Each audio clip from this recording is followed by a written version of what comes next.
नमस्कार दोस्तों, स्वागत है आप सभी का अपने यूट्यूब चैनल में। आज की वीडियो में हम बात करने वाले हैं एक नई भर्ती की, नई रिक्वायरमेंट की।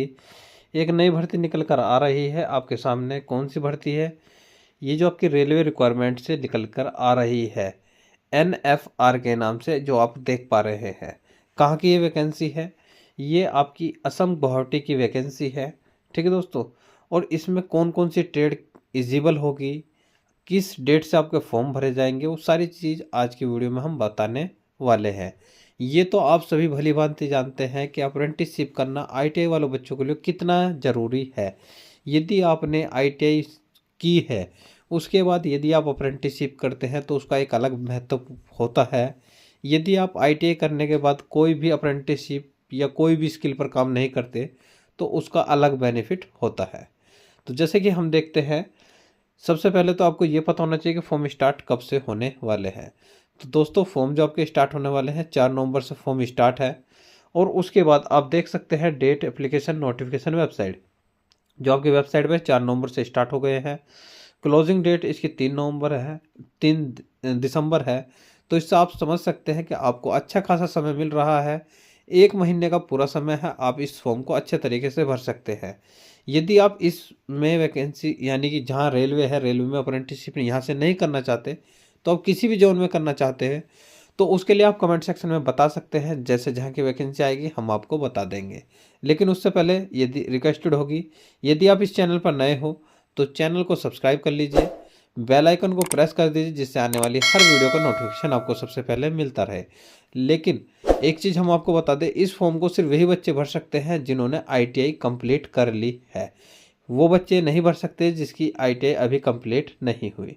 तो अब इसकी क्या क्या जानकारी है जो आपको पता होनी चाहिए, वो हम आपको बताते हैं। यदि किसी ने, दोस्तों, यदि किसी ने हाई स्कूल इंटर की हुई है, देखिए, यदि किसी ने इंटर कर रखी है, ठीक है, इंटर में आपके पास फिजिक्स, केमिस्ट्री और बायोलॉजी होना चाहिए, तो भी आप यहाँ से अप्रेंटिसशिप कर सकते हैं। नहीं तो लेबोरेटरी टेक्नीशियन है एक, फिजियोथेरेपी लॉजी वाला, ठीक है ना, एक है रेडियोलॉजी वाला।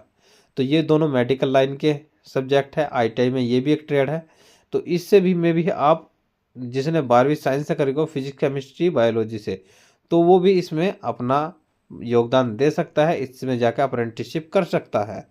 ठीक है दोस्तों। उसके बाद हम बात करते हैं कि कहाँ कहाँ किसकी कितनी वैकेंसी है। टाइम ज़्यादा बर्बाद ना करते हुए अब हम उन्हें कर ले स्टार्ट। अब देखिए, 8 से 12 वैकेंसी कहाँ है, ये आपको दिख पा रही है। ये आप अच्छे तरीके से इस नोटिफिकेशन को आराम से रोक रोक कर देख सकते हैं। हम ज़्यादा तेज़ से नहीं बता रहे, लेकिन मेन उद्देश्य हमारा है कि कौन कौन सी ट्रेड के लिए। देखिए, 1 साल की ट्रेड, जो सॉरी अप्रेंटिस जो शिप जो होती है 1 साल की होती है।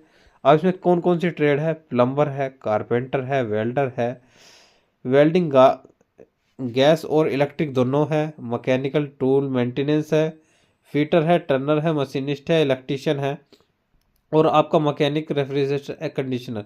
यानी कि आप यहाँ समझ सकते हैं कि RAC वालों को भी मौका दिया गया है। RAC के बाद फिर दोबारा से प्लम्बर है और इलेक्ट्रॉनिक्स मैकेनिक है। ये तमाम ट्रेड है जो इसमें फॉर्म भर सकते हैं। इससे पहले विज्ञप्ति में हमने बताया था ONGC के बारे में। जिसको ONGC से करनी है वो भी कर सकता है। उसके पास मिनिमम 2 से 3 दिन का ही समय बचा है, वो इजीली तरीके से इस फॉर्म को भर सकता है। अब देखिए, इन्होंने सारी ट्रेड के बारे में बता दिया है कि कौन कौन सी ट्रेड इजिबल होगी और कहाँ कहाँ इजिबल होगी। तो आप अच्छे तरीके से अपनी ट्रेड को देख सकते हैं और अपना फॉर्म को फिलअप कर सकते हैं। अब इसके हम लास्ट में बात करते हैं। एक बहुत ही इंपॉर्टेंट चीज़ है, एक बहुत ही इंपॉर्टेंट ट्रेड है। SNT के अंतर्गत एक ट्रेड आ रही है, ITSI, information and communication technology system maintenance. तो यानी कि ICTSM के नाम से जिस ट्रेड को आप जानते हैं, इसकी भी 1 साल की अप्रेंटिसशिप है। ये रही, आप देख सकते हैं यहाँ से अप्रेंटिसशिप का क्राइटेरिया दिया हुआ है। तो यानी कि ऐसा नहीं है कि वैकेंसी जो निकलती है अप्रेंटिसशिप के, बहुत से बच्चे कह देते हैं कि उस ट्रेड की नहीं निकले। मेरे दोस्त, आप अच्छे तरीके से किसी चीज़ को नहीं देखते, उससे पहले ही आप उसको जज कर लेते हो। सबसे पहले आप उसे अच्छे तरीके से देख लिया करो कि आपके लिए इसमें कोई वैकेंसी है या नहीं है। पहले देख लो, फिर किसी से सलाह लो। उसके बाद ये जान लो कि आप कौन सी ट्रेड के लिए इजिबल हो, आप फॉर्म भर सकते हो या नहीं भर सकते हैं। तो इसमें देखिए हमने आपको सारी जानकारी बता दी है। लेकिन हाँ, एज, बहुत सारे बच्चों के दिमाग में आ रहा होगा एज का क्राइटेरिया क्या होने वाला है। देखो, एज आपकी 15 से 24 के बीच में होनी चाहिए। अब इसमें SC और ST वालों को 5 साल की छूट है, OBC वालों को 3 साल की छूट है और PWD वालों को 10 साल की छूट है। अब देखो, यदि किसी की एज ही 24 हो गई है तो यदि वो SC और ST का है तो 5 साल इसमें और ऐड कर सकते हो, OBC वाला तो भी 3 साल ऐड कर सकते हो, और SC ST में सॉरी PWD में हो तो 10 साल और ऐड कर सकते हो, यानी कि 34 साल की उम्र तक वो भी कर सकता है। तो ये सारी जानकारी जो आपको आई होप बहुत अच्छी लगी होगी। यदि आपको अच्छी लगी है तो आप इसे ज़्यादा से ज़्यादा लोगों को शेयर कर सकते हैं। यदि आपको अच्छी नहीं लगी तो उसमें आपका अपना मन है, आप जो चाहे वो कर सकते हैं। तो इसकी फ़ीस भी कोई ज़्यादा नहीं है, 100 रुपये इसकी फ़ीस है फॉर्म भरने की।